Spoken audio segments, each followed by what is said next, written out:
Shalom, family. So Trump gave a hard deadline and ultimatum for Hamas to return the hostages.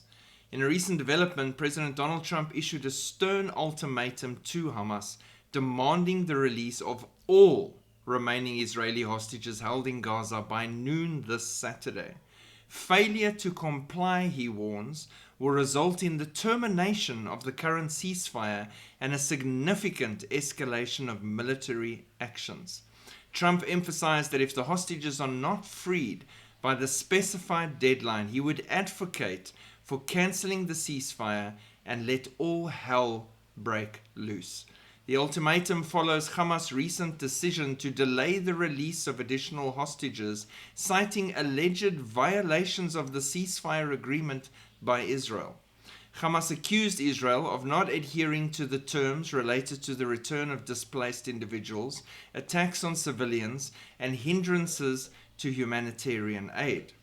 Israeli officials have condemned the delay, labeling it a breach of the agreement, and have placed their military on high alert. They've cancelled leave, they've called soldiers back, they're preparing, they're having high-level meetings to go straight back to a more intensive and hectic war in Gaza than even before, if that's even possible.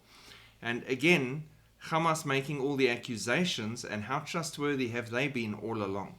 Contrary to their usual lies on the aid situation, and we'll just touch on that, approximately 13,800 aid trucks have entered the Gaza Strip, 4,200 trucks per week, 600 per day.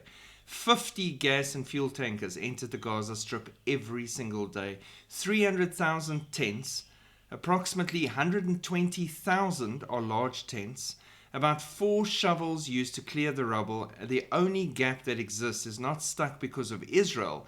It's the issue of the caravans. The mediators, Egypt, Qatar, and the UN, are supposed to provide caravans that Israel will pass through security checks in Kerem, Shalom, and Nitzana and be brought into the Gaza Strip. That's according to the update from Amir Tsarfati. So the aid's getting in, huge amounts of aids. There's even pictures of shops that have candy and everything all good to go, but the people are starving because Hamas is controlling the flow of what's allowed into the strip, and yet they blame Israel for the fact that there's a shortage and things aren't coming in because they want to go back to control. They know they're at the end of their rope and they don't want to be wiped out. So this is a last-ditch effort of survival on the part of Hamas, but it's going to end really, really badly if this goes back to war again.